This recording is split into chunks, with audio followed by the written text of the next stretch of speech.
Léo, boa tarde, tudo bem?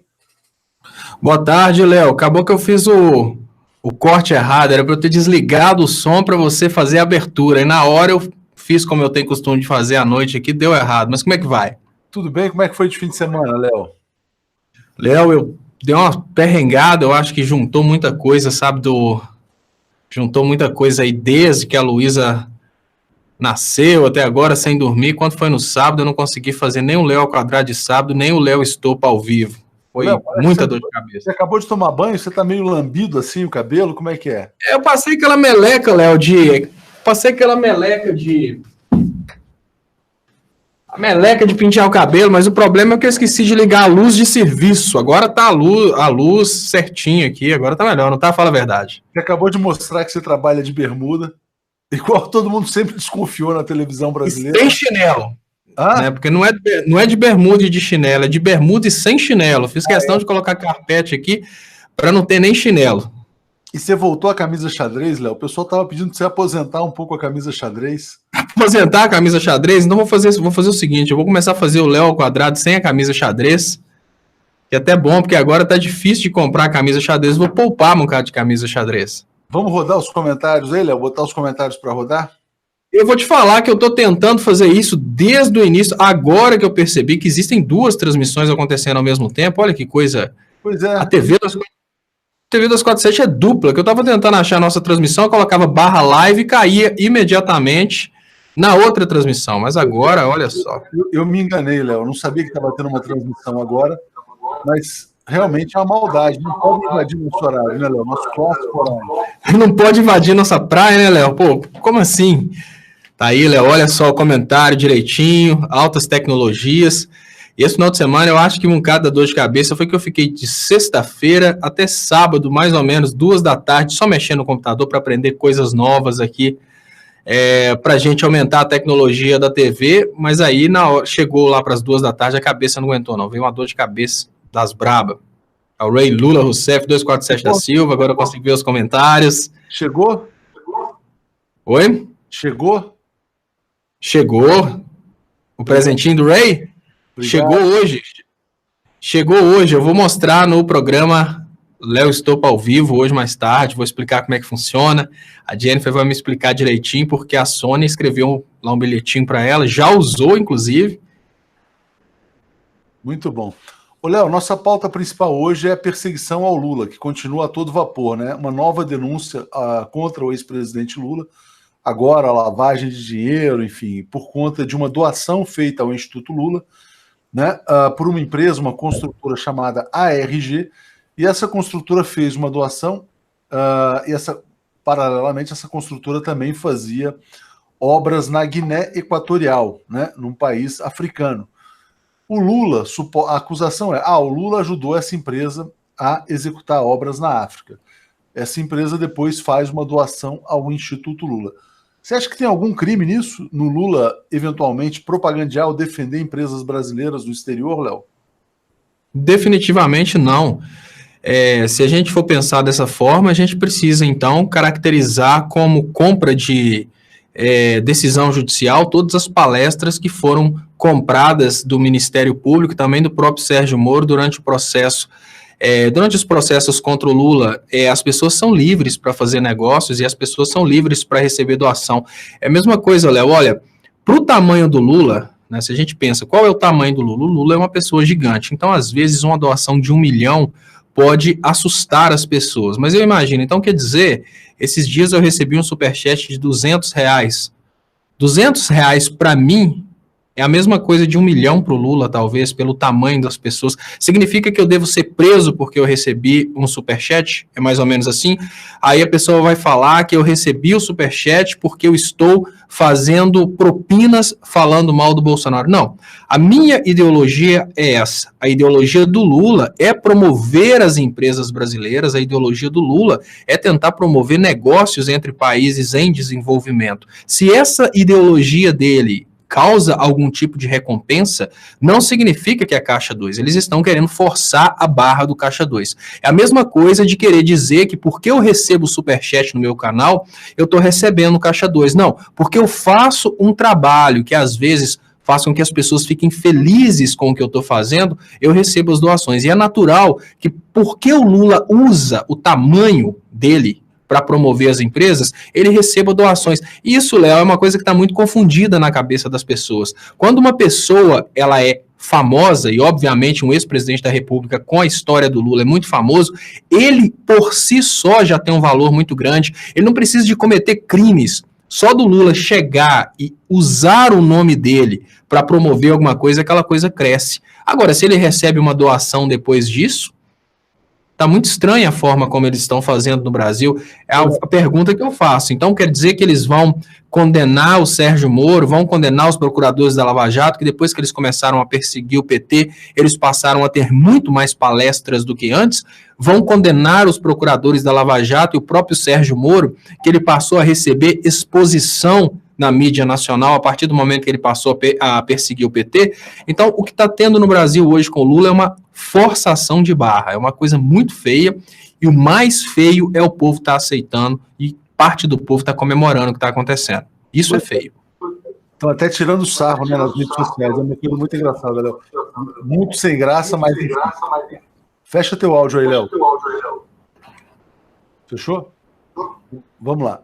Olha esse comentário que chega aqui, que interessante, de um perfil chamado Fora Bolsonaro. O novo ataque a Lula não é apenas perseguição pessoal, mas também é um modelo econômico desenvolvimentista. Recado: não faça como os países das grandes nações, que fazem lobby pela expansão de suas empresas. Você sabe que os Estados Unidos têm fundações, por exemplo, tem a Fundação Bill Clinton, tem a Fundação Hillary Clinton, tem a Fundação não sei mais o quê. O George Bush, quando saiu da presidência, virou consultor de grandes empresas. Então, é óbvio que os presidentes usam seu prestígio para defender interesses de suas empresas. E isso em lugar nenhum lugar do mundo é crime, só aqui que está virando. Por exemplo, Léo, quando o Lula promove uma empresa brasileira num país da África, significa que este país vai pagar pelo contrato com a empresa brasileira, engenheiros brasileiros serão contratados, trabalhadores brasileiros serão contratados, e haverá, eventualmente, uma remessa de lucros de lá para o Brasil, né? O Brasil se favorece com esse tipo de iniciativa. O empresário, ele pode chegar e concluir o seguinte: o Lula trabalha em defesa dos interesses nacionais, então eu vou lá e vou apoiar o Instituto Lula, porque é uma maneira que eu tenho de demonstrar a gratidão pelo Lula. Eu não estou vendo onde existe uma corrupção nesse tipo de atitude. Agora, isso ser criminalizado é um sinal dos tempos aqui no Brasil. Léo, passo para você fazer um comentário sobre isso. Muitos engenheiros trabalharam na África, muitos trabalhadores, muitas empresas exportaram bens e serviços para lá. Eu não vi um prejuízo que o Brasil tenha tido com isso, ao contrário. Léo, é muito importante a gente ponderar que não é isso que está sendo criminalizado. Essa atitude, quando vinda do Lula, está sendo criminalizada. É bem diferente uma coisa da outra. Eu nunca vi falar que as doações para o Instituto Ayrton Senna estavam sendo recebidas como caixa 2. Uma coisa que a gente precisa chamar a atenção das pessoas, por exemplo, quando entra uma pessoa dentro de uma igreja evangélica e faz uma doação de R$500 mil e ninguém sabe a origem daquele dinheiro, aquela pessoa desaparece e ninguém sabe quem era aquela pessoa. Isso é sério. Isso é, obviamente, caixa 2, isso é, obviamente, lavagem de dinheiro. E a pergunta que eu faço nesse momento é o seguinte: olha, se tem coisas no Brasil que são claramente lavagem de dinheiro, por que só perseguem o Lula? Mais uma vez, eles criam a mesma coisa do triplex do Guarujá. Eles criam uma história para ficar bombardeando na cabeça das pessoas, e a partir do bombardeio dessa história na cabeça das pessoas, eles querem criar uma nova verdade. Não se assuste se daqui pouco tempo algumas pessoas começarem a dizer que o Lula recebeu esse dinheiro aí de caixa 2, de lavagem de dinheiro, e que realmente ele cometeu esse crime que eles já estão trazendo aí como um crime novo. Por que isso acontece? Isso é muito óbvio. A tendência natural do modelo liberal que o Bolsonaro, obviamente a equipe do Bolsonaro vai implementar no Brasil, é um modelo que gera muita pobreza, Léo. E olha, uma coisa que eu comentei ontem no programa Léo Estopa ao Vivo é sobre o motivo que a gente teve a criação do Estado de Bem-Estar Social. Nós temos no Brasil pessoas falando que o Brasil é comunista, e eles falam isso por causa de um Estado de Bem-Estar Social, que é esse investimento em saúde, educação, até mesmo bolsas contra a pobreza, que é infinitamente pequeno no Brasil, perto dos países da Europa. Então quer dizer que todos os países da Europa são comunistas? Não. Na verdade, esse modelo de estado de bem-estar social é uma forma de evitar uma revolução comunista. Por quê? Você evita que as pessoas caiam a um nível de pobreza extremo, a ponto delas pensarem, já não tenho nada a perder, eu vou bater de frente com esse sistema mesmo que eu morra. Então você acaba dando o mínimo para manter aquelas pessoas contidas. Isso é o estado de bem-estar social que o Bolsonaro está destruindo hoje. Como ele está destruindo, já está propondo o fim desse estado de bem-estar social, qual que é a expectativa que se tem para daqui 2 anos? A gente vai ter uma revolução social, que pode ser desde uma revolução simples, chamando por novas eleições, até mesmo um processo revolucionário, que foi tudo o que o povo quis evitar, um processo revolucionário comunista, mas pode ser exatamente o que o povo está trazendo, através de colocar o povo brasileiro numa extrema pobreza e na fome, a gente pode ter um levante popular realmente forte para derrubar o sistema. Então, qual que é o motivo de manter o Lula e todas as lideranças do PT presas? Eles sabem que a fome vai voltar, eles sabem que vai surgir um anseio revolucionário, eles precisam sufocar a possibilidade que isso seja liderado pelos líderes de esquerda que a gente tem no Brasil. Por isso que todos vão ser perseguidos. Léo, eu vou ler só um superchat aqui do Tadeu e já respondendo. Fecha o áudio aí, por favor. Ele fala: ouvi uma rádio altamente tendenciosa que o programa Mais Médicos já estaria com 96,9% de médicos brasileiros suprindo a falta dos cubanos. Procede? Procede e não procede ao mesmo tempo. Por quê? Porque, de fato, você teve médicos brasileiros que se inscreveram para o Mais Médicos. Agora, o problema não é se inscrever. O problema é depois você marcar para onde você vai. A questão é, os brasileiros não vão às regiões remotas onde os cubanos atendiam. É aí que está toda a diferença. Eles podem até se inscrever, mas todos querem ir para as capitais, né? E isso faz toda a diferença na hora final. Marcelo está aqui no Superchat também. Agradeço. Já que você falou sobre a questão da pobreza, Léo, hoje saiu um estudo de uma ONG internacional chamada Oxfam, né, que é uma ONG inglesa que mede todos os anos a desigualdade. A desigualdade no Brasil caiu durante 15 anos consecutivos, né? Durante 13 anos dos governos Lula e Dilma, o último ano do governo Fernando Henrique Cardoso, né? E o primeiro ano do golpe, né? Por quê? Porque mesmo no regime golpista, né, do Temer, etc., Meirelles, eles não conseguiram reverter, né, políticas sociais que já estavam em andamento. Depois desses 15 anos, ou seja, que vão de 2012 até 2016, né, em 2017 a desigualdade volta a aumentar no Brasil, e o número de pobres também, né? Então 2017 a gente já pode considerar um ano cheio sob a gestão Temer/Meirelles. A conclusão da Oxfam é que tudo tende a piorar no Brasil, que os resultados serão ainda piores nos próximos anos com as políticas regressivas que estão sendo colocadas em prática. Eu não sei se esse aumento da desigualdade vai ser suficiente para promover um levante popular, coisas desse tipo como você coloca. Acho que a população brasileira acumulou muita gordura nos últimos anos, gordura no bom sentido, né? Algumas reservas, etc. e tal. Muita gente enriqueceu nos governos Lula e Dilma. Muita gente prosperou, né? Agora, Léo, que as coisas estão piorando e tendem a piorar, isso é inegável. E se você soma isso, a deterioração dos serviços públicos, por exemplo, várias regiões sem médicos no Brasil inteiro, inclusive nas capitais, está se criando aí um ambiente de potencial revolta no Brasil, né? Então, se você somar as duas coisas, eu acho que tem aí um ambiente mais explosivo no país para os próximos meses. Léo, esse ambiente é um ambiente que eu digo não, grandes empresários estão dizendo, é um ambiente do com certeza vai dar merda. Eu vou trazer para você uma mensagem que eu recebi do governador Zema e recebi também do Amoedo. Imagine você que 2 mega empresários brasileiros retiraram o dinheiro deles do comércio e da indústria e colocaram o dinheiro deles na renda. A tendência natural, Léo, de quando você tem expectativa de um crescimento de mercado, quando você tem expectativa de crescimento daquela nação, é que você tire o dinheiro do banco e invista em alguma coisa. Por exemplo, eu vou montar uma empresa, vou montar um comércio, vou montar uma indústria. O Zema e o Amoedo, que são milionários contra os quais ninguém pode falar absolutamente nada, porque, afinal de contas, eles estão tomando atitudes, eles tiraram o dinheiro deles de atividades comerciais e industriais do Brasil e colocaram na renda. Imagine você que isso é um sinal que parece uma simples notícia para falar que eles são rentistas. Não.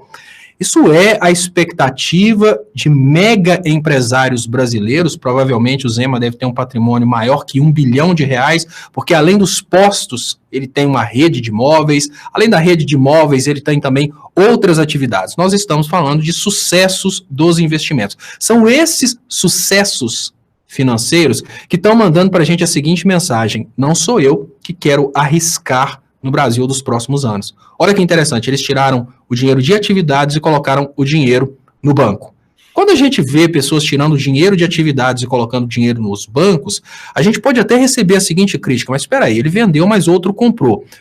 Mesmo que ele tenha vendido e outro tenha comprado, a mensagem é muito clara. Olha, eu não confio no comércio brasileiro, eu não confio na atividade industrial brasileira. E pode ter certeza que a promessa que o dono da Havan vai acabar com o desemprego do Brasil não vai se concretizar. Olha. Nós temos uma realidade em que alguns milionários estão tirando dinheiro do mercado brasileiro, enquanto outros estão fazendo promessa política de colocar. O detalhe é o seguinte: o Zema e o Amoedo são os que são conhecidos porque são políticos e eles tiraram. Isso mostra que a gente vai ter um desinvestimento em atividades comerciais e industriais no Brasil.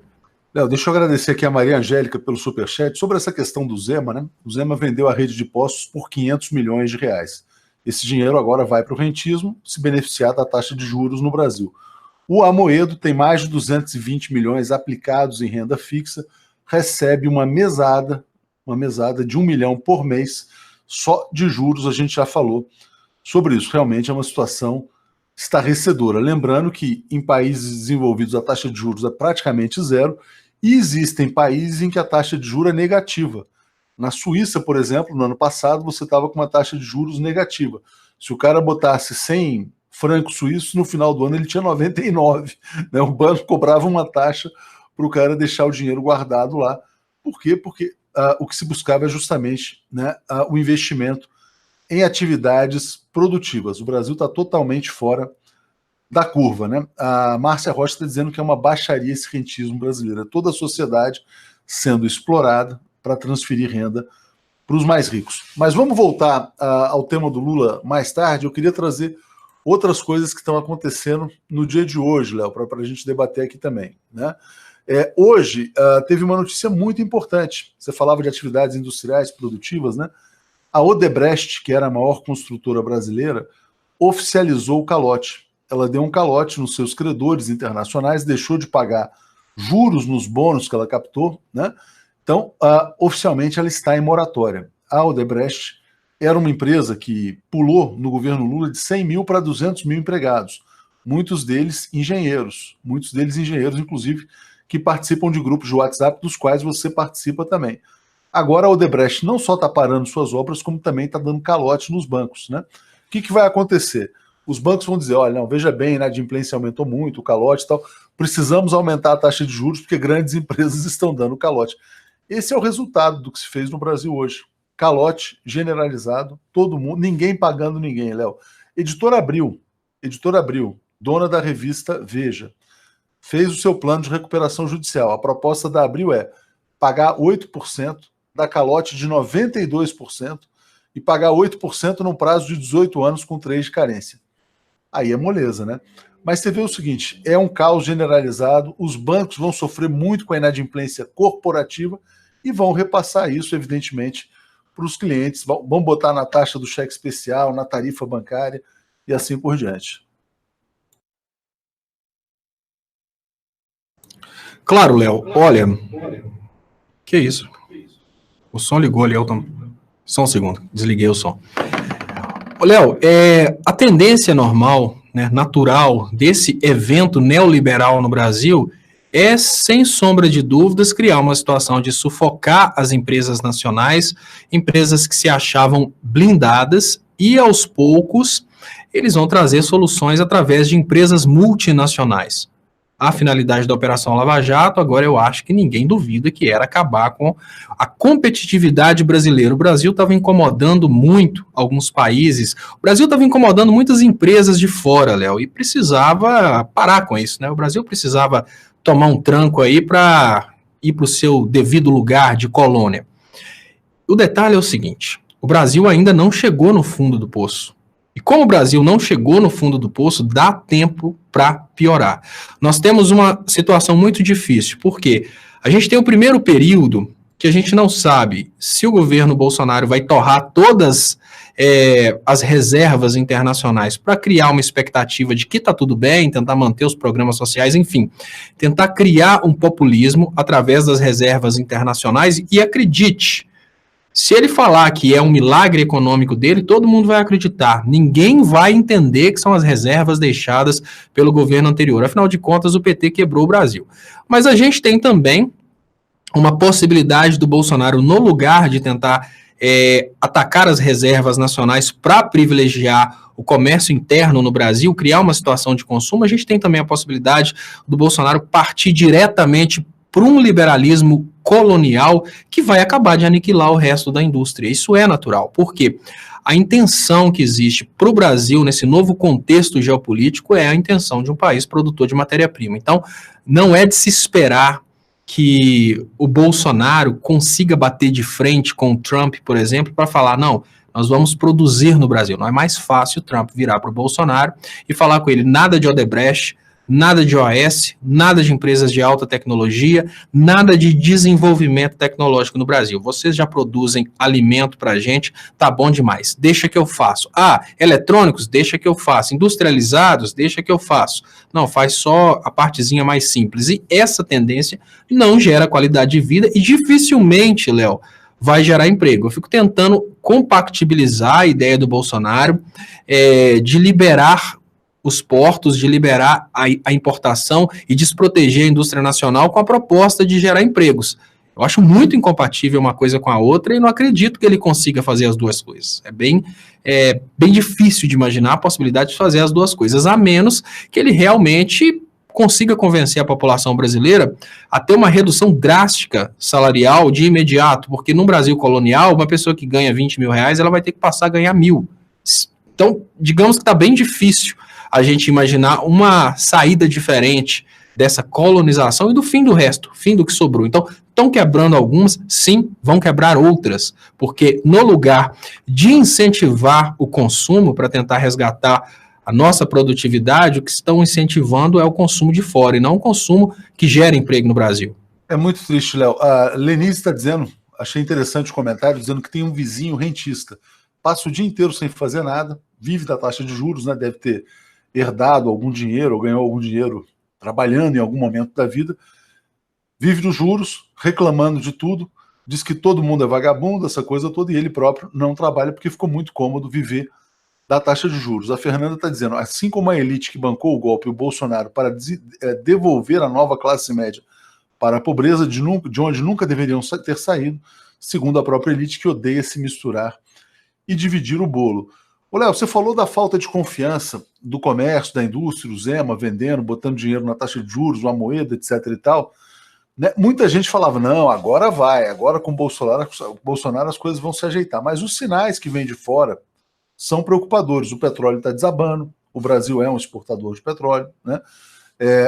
As commodities estão caindo, o Brasil é um exportador de minério de ferro. Consequência, hoje o dólar disparou, o dólar está voltando para a casa dos R$4, como lembrou o Marcos Risati agora há pouco, foi para 3,92, Bovespa caindo muito, né? Engraçado que a capa da Veja, que circulou na sexta-feira, é mercado faz a festa com o Bolsonaro, etc e tal, né? Tô achando que a Veja é muito pé frio, Léo. Na sexta-feira o dólar já tinha subido muito e a bolsa caindo, e hoje, na segunda-feira, bolsa cai muito e dólar sobe novamente. Eu acho que o Bolsonaro não vai ter tempo nem assim de lua de mel, que a pressão externa vai ser grande, né? Todos os sinais apontam para um período de turbulências aí. O problema, Léo, do governo, né, do cenário que o Bolsonaro vai enfrentar agora, é que está muito difícil até para o Bolsonaro, está difícil para as pessoas entenderem o que vai acontecer nesse governo Bolsonaro. Ninguém tem certeza do que vai acontecer. Você vê que empresários brasileiros estão tirando dinheiro. A gente não sabe o que vai acontecer.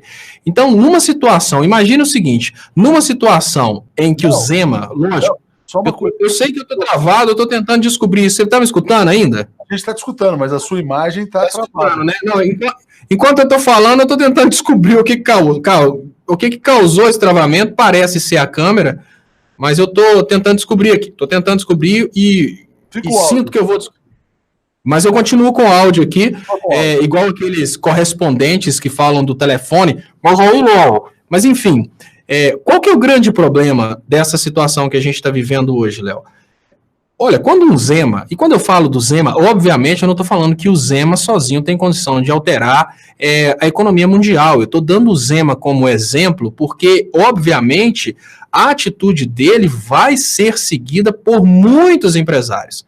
Então, numa situação em que um Zema retira o dinheiro dele, retira os investimentos, a gente pode esperar, e isso pode ter certeza, que outros empresários estão fazendo o mesmo. Quando um Zema chega na Bolsa de Valores para vender os postos dele, ele automaticamente oferece para vender correndo, porque ele está com medo da economia brasileira. E quando ele oferece para vender correndo, o empresário que vai comprar paga menos. É isso que causa a queda na Bolsa de Valores.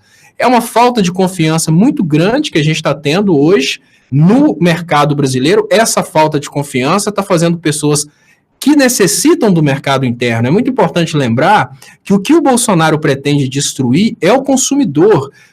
Com toda sinceridade, nenhum empresário vai querer investir num local onde você não tem expectativa de ter consumidor. Então, o que o Zema pensa? Olha, a gasolina, a tendência é ir para R$10. Como a gasolina de R$10, as vendas vão diminuir. Eu não quero estar num local onde as vendas vão diminuir porque a gasolina foi para esse preço. E a coisa vai multiplicando. Vários empresários vão pensando, olha, esse cara falou que vai acabar com direitos trabalhistas. Eu tenho tantos milhões de reais em ações do supermercado tal. Eu não quero essas ações, porque a tendência é o supermercado vender menos. Aí esse cara vai na Bolsa de Valores para vender essas ações e ele está querendo vender demais, cai o preço. Isso pode dar aí um efeito bola de neve, ao contrário, né? Uma bola de neve subindo, só encolhendo cada vez mais a economia brasileira por uma crise de insegurança. E o problema todo é que uma particularidade das ações é que ela tem um caráter especulativo muito grande. O dólar pode não movimentar tanto o valor, mas as ações elas podem despencar de uma vez só a partir do momento que perceberem que o mercado interno vai morrer com Bolsonaro presidente. Léo, olha que legal aqui, ó. Vou agradecer a Tulipa, né? Tulipa Marques aqui que está no Superchat, e o próprio Aquias Santarém está mandando um Superchat aqui. Léo, anuncia a entrevista da senadora Gleisi Hoffmann às 21 horas no canal Crítica Brasil. Que legal, então já vamos fazer a propaganda. Quem quiser acompanhar a senadora Gleisi Hoffmann, hoje, 21 horas, no canal do Aquias, né? E precisamos do Aquias aqui no 247. Todo mundo disse que foi um sucesso a entrevista do Aquias com o Léo Stoppa. Vou ver se eu faço um hangout com o próprio Aquias, Léo, para a gente anunciar. Tá te esperando, Léo. Te passei o contato dele, já avisei para ele. Falou, o Léo vai entrar em contato aí. Pois é, não, exatamente. A Verônica está perguntando, o canal Crítica Brasil está no YouTube? Está no YouTube, né? Um canal no YouTube, não é isso, Léo? O canal está no YouTube, é Critica Brasil, não tem acento. Aqui é Santarém, Critica Brasil. Entendi. Inclusive, no sábado, quando eu vi que não dava para eu fazer o programa, eu falei, pessoal, vamos todo mundo que o Aquias está ao vivo. Vamos lá que ele vai... E obriga ele a segurar até meia-noite. Não, ele está corrigindo aqui. É quarta-feira, a entrevista às 21 horas. Assim que eu terminar aqui, vou dar um alô no Aquias para ver se a gente pode bater um papo e combinar coisas regulares com ele aqui. O pessoal até sugeriu também que ele faça conversas com o Gustavo Conde, que seria muito interessante um papo do Aquias com o Conde, Léo. Mas, enfim, continuando na questão econômica, né, a tal da confiança não está voltando, o dólar está subindo, a bolsa está caindo, o crescimento econômico está irrisório, pífio, né? A gente tem também os indicadores de desigualdade piorando, né? Então a gente tem todos os sinais muito ruins para a economia brasileira, Léo. Vamos ver quanto tempo dura o Paulo Guedes com a sua receita de tratamento de choque. Eu não tenho bola de cristal, mas tenho dito, acho que o Paulo Guedes vai ser o primeiro cara a cair nesse governo bolsonarista aí. Léo, o grande problema da gente esperar uma queda do Paulo Guedes é esperar que o governo se preocupe com a sociedade. Porque o que é o grande problema? Esse governo fez um pacto com Trump, um pacto com Israel, e o pacto que esse governo fez é um pacto colonial. Não foi um pacto soberano, foi um pacto colonial. E o grande problema é que se esse governo estiver servindo a metrópole, pode ser que ele continue. Porque o que vai acontecer? Quem vai derrubar o Paulo Guedes? Esse aqui é o grande problema. Por mais que o Paulo Guedes faça coisa errada, quem vai derrubar o Paulo Guedes? Nós estamos numa situação bem difícil, porque imagine você que o controle da situação está sempre nas mãos das elites. E agora vai ser desenhado um governo puramente para as elites. Quando você tem um governo para a população, esse governo sofre um ataque muito grande das elites, porque as elites têm o controle, obviamente, sobre elas próprias, mas as elites têm o controle também sobre a massa de manobra. Então, olha, o governo decidiu fazer uma redistribuição de renda através do investimento na educação. Por incrível que pareça, dentro da sociedade, algumas pessoas surgem falando que isso é comunismo e não pode acontecer. Só, Léo, que se a gente tiver uma política voltada para as elites, é muito difícil esperar que a gente consiga reverter, porque a população é uma população muito inerte. Imagine, eu vou dar um exemplo de uma coisa que parece assustar exatamente porque o pobre não consegue pensar com a cabeça de rico. Imagine você que muitas pessoas estão aí morrendo de medo com o que vai acontecer com o preço da gasolina. Numa situação de um governo de esquerda, toda vez que a gasolina ou o diesel sobem, esse governo precisa pensar da seguinte maneira: a minha função como governo de esquerda é garantir que o maior número de pessoas possível tenha acesso às coisas econômicas, aos bens econômicos. Entre eles, ter condição de usar um carro. Então, o que eu preciso fazer? Criar uma forma de reduzir o preço do combustível para que as pessoas mais pobres possam utilizar um carro. Já o viés de direita pensa completamente diferente. Eu, como um governo de direita, não preciso fazer absolutamente nada para a população mais pobre, porque o problema da população mais pobre, a Globo, a Record, os demais veículos de televisão resolvem. Vão colocar eles entretidos dentro de casa e quietinhos. No entanto, o que eu posso fazer para beneficiar as elites? Quer saber de uma coisa? Eu vou deixar a gasolina chegar em R$10. Se a gasolina chegar em R$10, as distribuidoras, dentro das quais a BR não se inclui mais, obviamente, vão ganhar talvez até mais dinheiro, porque eles vão fazer um equilíbrio de venda e preço e vão continuar tendo o mesmo lucro ou talvez mais, porém trabalhando menos. Em contrapartida, o efeito para a população mais rica vai ser muito interessante, porque eu tiro o pobre da rua. Então, é esse o grande tchan da diferença de um governo liberal para um governo social-democrata, que as pessoas não conseguem perceber. Para o Paulo Guedes, a gasolina subir de preço é bom. É bom porque, de certa forma, valoriza as distribuidoras que ele está vendendo, né, depois de vendidas. Com isso, ele consegue agradar o mercado. É bom porque tira as pessoas mais humildes da rua e, com isso, ele consegue diminuir o trânsito para as elites. É muito importante que um trabalhador, uma pessoa mais humilde, entenda que para uma pessoa mais rica, imagina uma pessoa que ganha R$30 mil por mês, é bem melhor que a gasolina seja mais cara. Assim o cara não vai ter o problema de encontrar trânsito nas ruas. Então, você não vai pirraçar uma pessoa da elite falando a gasolina dobrou. Não, é o pobre que sofre com isso. Só que esse pobre já não é mais o sujeito das políticas do governo brasileiro. Então, por isso, é muito difícil imaginar que o Paulo Guedes tome tapas por governar contra a população mais pobre. A população mais pobre não tem representação. Ô, Léo, você sabe que uma das críticas que mais se fazia ao Lula no passado, e eu via muita gente dizendo: o Lula deixou muito pobre comprar carro, por isso que as ruas estão entupidas de automóvel, né? Era muito comum se ouvir falar disso, né? Realmente muito triste. A Sandra Virgínia está dizendo que adorou o Aquias, chamando ele para fazer live no 247 e amou o papo com o Leonardo Estopa. Então já está convidado. Quem sabe a gente consegue ter o Aquias aqui o quanto antes, né? Acho que ele até tá, como ele está ouvindo essa live, quem sabe. Aquias, mandei o link para você entrar agora, hein? Quem sabe você não consegue entrar de surpresa. Agora já não é mais surpresa, né? Que eu mandei o WhatsApp para ele, Léo, ele não respondeu. Como ele está aqui ligado no YouTube, pode ser que ele não tenha recebido o link. Então, o Aquias, se estiver nos ouvindo até agora, ele pode pegar o link e entrar durante esta transmissão. Está no seu WhatsApp, tá, Aquias? Vai ser bem legal e a gente fica segurando a transmissão até você chegar. Tem um outro assunto hoje importante, Léo. O Bolsonaro indicou mais um militar como ministro, né? Secretaria de Governo. A Secretaria de Governo é o ministério que faz articulação com o Congresso, né? No governo Temer, o Temer escolheu um cara da turma do Eduardo Cunha, que era o Carlos Marum. Carlos Marum que faz articulação política, etc. e tal. O Bolsonaro está mandando um recado para o Congresso bem interessante.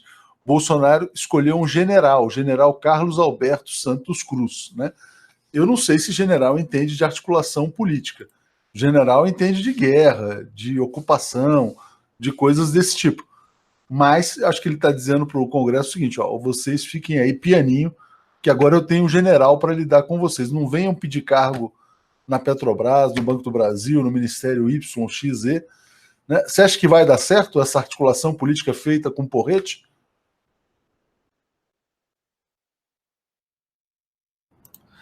Olha, a gente tem uma mensagem interessante do Bolsonaro. Uma delas é o seguinte: se o Bolsonaro bate de frente com o Congresso, ele tem que sair do molde da antiga política, e eu falo com toda sinceridade, se ele conseguisse sair do padrão da antiga política, se ele não precisasse se filiar ao DEM, se ele não precisasse levar políticos corruptos para o ministério, o máximo que eu poderia fazer é aplaudir.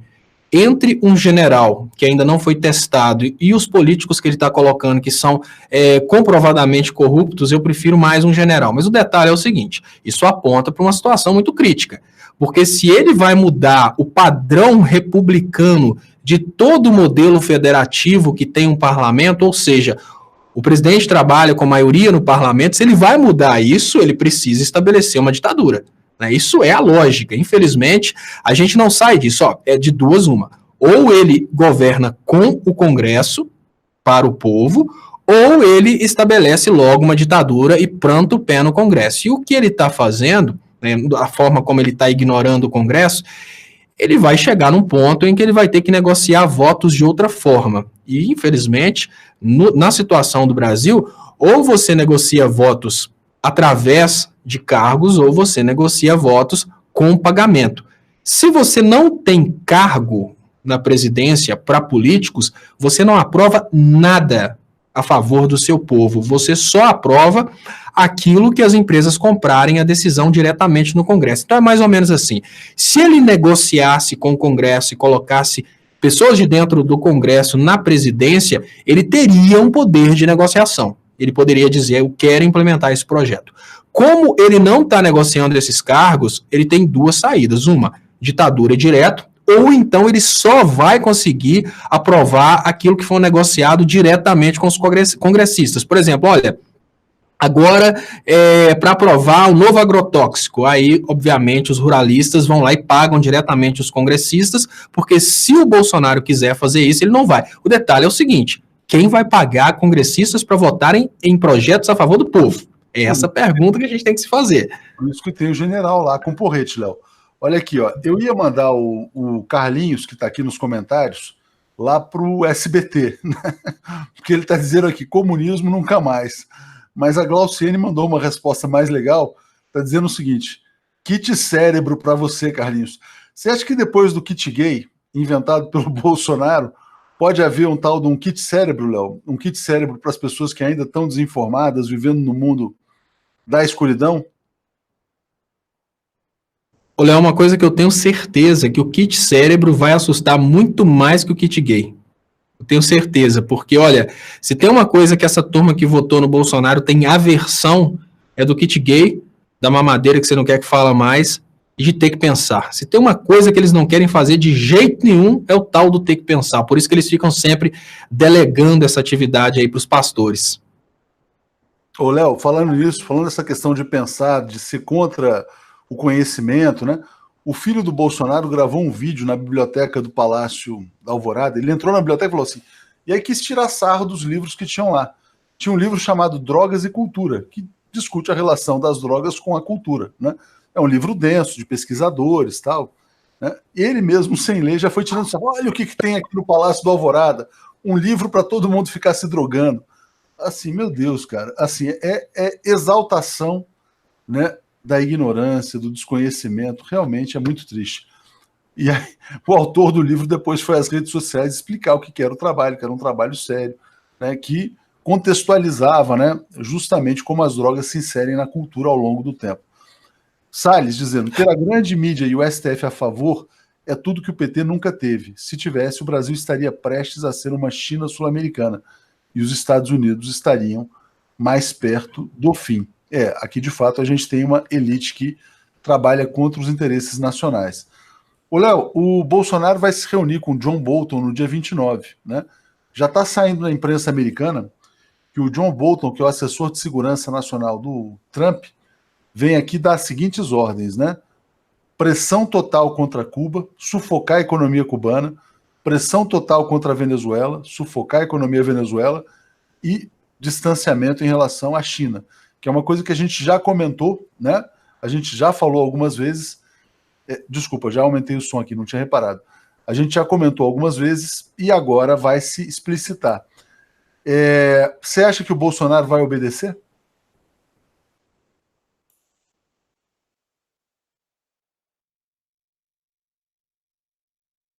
Léo, microfone, Léo.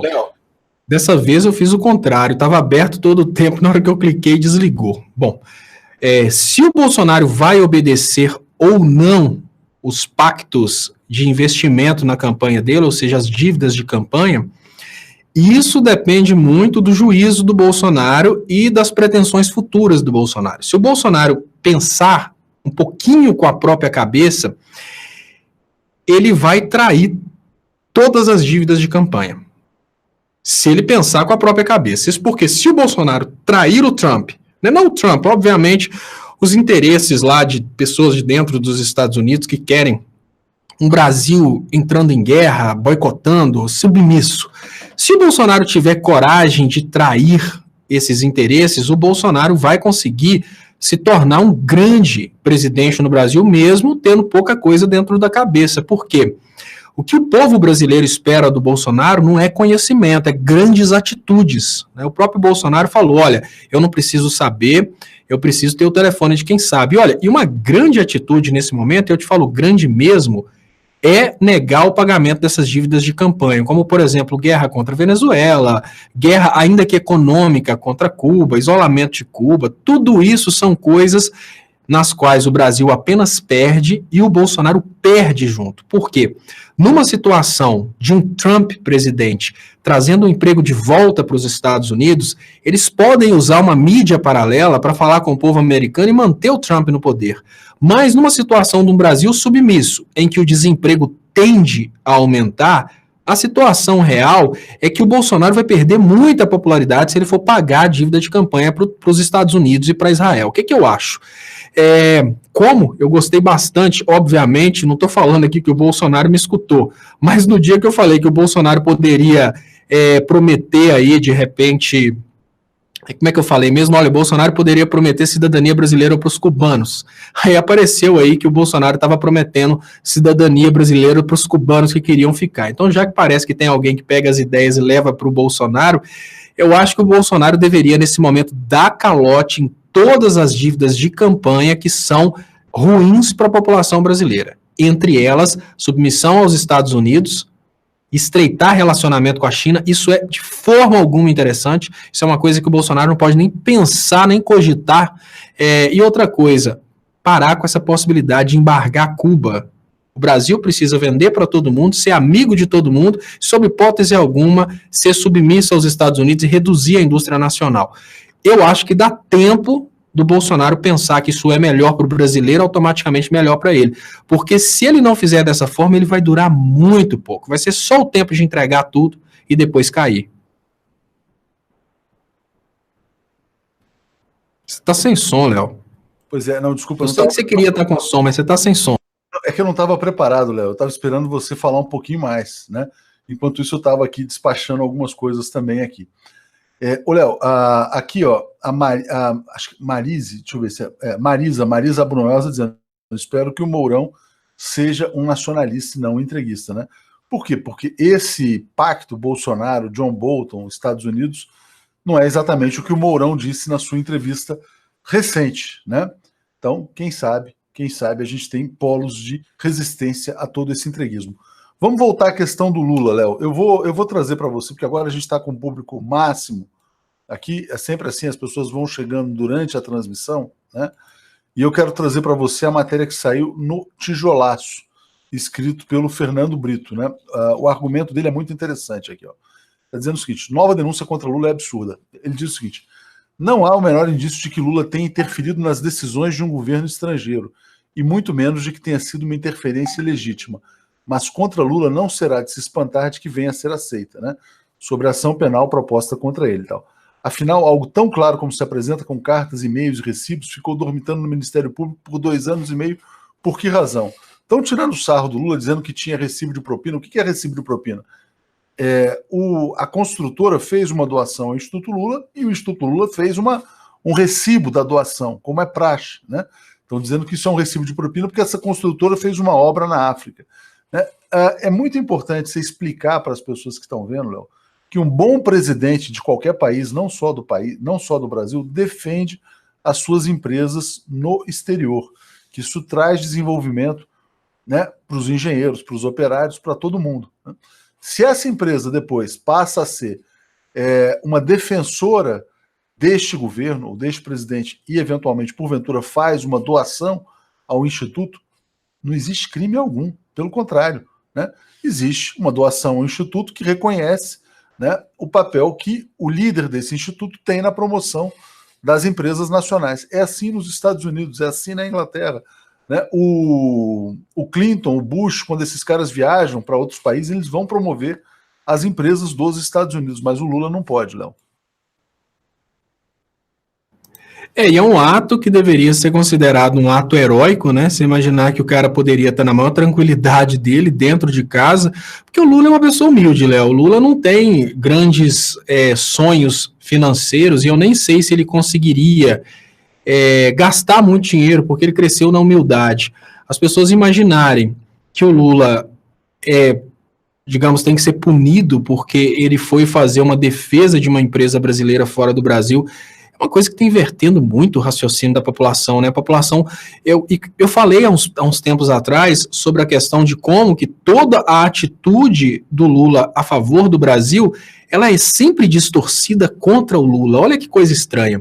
Quando o Lula começou a fazer a promoção da cachaça nacional, aí ele apareceu com... né, tirou algumas fotos, né, tudo isso é combinado exatamente para promover o produto, tirou algumas fotos com a cachaça para tentar mandar a seguinte mensagem: olha, a gente não precisa consumir uísque, a gente não precisa consumir vodka, né? Tem produto alcoólico produzido no Brasil e o presidente da República usa. O povo distorceu a coisa e usou isso para falar que o Lula é cachaceiro. No entanto, a gente sabe que depois dessa promoção, a cachaça brasileira ela teve aí digamos que uma guinada, né? O projeto pró-cachaça nasceu, cresceu, né? Surgiram várias associações. As pessoas não conseguem perceber a importância de se promover o que é nosso. Se a gente não promove o que é nosso, a gente vai simplesmente consumir o dos outros sempre. E o mais desesperador é perceber agora fica um que recado, todos os passos dados a favor da soberania nacional estão sendo convertidos em processos contra o Lula. Tudo que o Lula fez a favor de crescer o Brasil, crescer o brasileiro, está sendo convertido em processo contra ele. E o mais espantoso, a população está aceitando, assim, de braços abertos o que está acontecendo. O que é o mais espantoso, porque fica um incentivo, Léo, um incentivo perverso, né? O cara que é político, ou que pensa em ser político, ele vai pensar o seguinte: pô, eu vou trabalhar em defesa dos interesses nacionais ou contra os interesses nacionais? Qual tipo de conduta que paga mais? Ser contra o Brasil ou ser a favor do Brasil? Então, provavelmente, ele vai decidir ser contra o Brasil, porque o cara fica famoso, fica promovido, bomba na internet, não tem nenhum risco de sofrer processo judicial. Não é isso, Léo? É o que eu chamo de desseleção natural. A gente está vivendo na política brasileira um processo em que os políticos estão sendo selecionados para pior. A mensagem que a prisão do Lula manda é exatamente essa. Olha, tudo bem, a gente pode ter alienados aí que acham que o Lula está preso por causa de um triplex. A gente pode ter alienados aí que acham que o Lula está sendo processado por causa de sítio, sendo processado agora por causa de recebimento de doação, de propina. Temos alienados que pensam isso. Mas os políticos, até mesmo aqueles que falam fervorosamente que o Lula roubou, né, até mesmo os Felicianos, Magnus Malta, esses políticos da oposição, eles sabem muito bem que a perseguição contra o Lula não tem absolutamente nada a ver com corrupção. A perseguição contra o Lula é porque o Lula representa uma ideologia que não interessa muito às elites, é uma ideologia de libertação dos mais pobres. A pergunta que a gente tem que se fazer nesse momento é muito simples.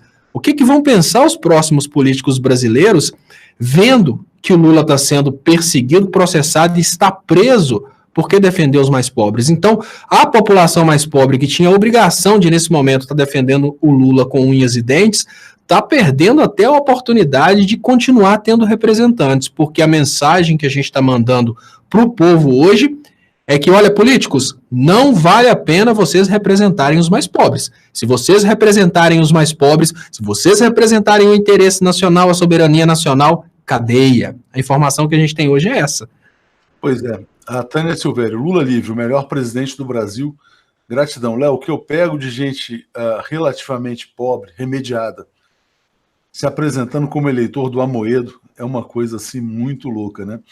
Mas, enfim, vamos caminhar para o nosso encerramento, Léo. A gente já está batendo aqui 1 hora de programa. Vou agradecer a todos que estão aqui até agora, que acompanharam essa transmissão. A gente falou muito do novo capítulo da perseguição ao Lula, que é essa denúncia agora, por conta da doação feita ao Instituto Lula por uma empresa que fez uma obra na África, né? Obra na África que o Lula se ajudou, fez muito bem em ajudar, porque ele cabe a um ex-presidente defender interesses nacionais. Léo, queria aproveitar que está todo mundo aqui agora, pedir as inscrições no canal, né, na TV 247. Quem puder ser sócio, né, assinante solidário, brasil247.com/apoio, e também peço apoio para que as pessoas sejam membros do canal. A gente já fez hoje uma reunião de pauta com a Gisele, né, com os membros e assinantes. Vieram muitas sugestões interessantes para a gente já ir marcando entrevistas. A gente está correndo atrás de várias delas.